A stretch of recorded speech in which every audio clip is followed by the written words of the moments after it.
বাপরে। আমরা আজকে আসছি মাঠের মাঝখানে ব্যাট খাওয়ার জন্য। এটা হচ্ছে শাপলা ফুলের একটা অংশ, আর এই যে শাপলা, এটা হচ্ছে শাপলার ফল আর কি। এটাকে আমাদের আঞ্চলিক ভাষায় বলে ব্যাট। এটা হচ্ছে ভিতরে এই যে এরকম হয়।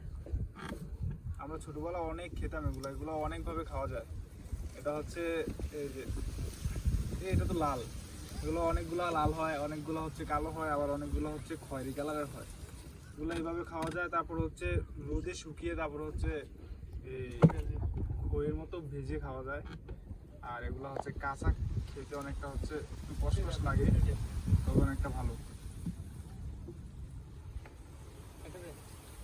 একটু তিতা এটা।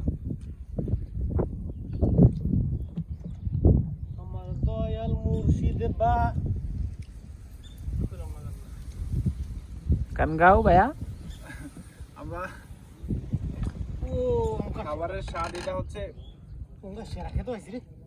এটা লাল তো এই কারণে হচ্ছে এটার স্বাদ একদম বিশ্রী স্বাদ। এটা হচ্ছে যখন একটু আরো বড় হবে, পরিপক্ক হবে, এটা একদম কালো হবে, তখন খাবারটা খেতে অনেকটা সুস্বাদু লাগবে। এখন তিতা লাগে।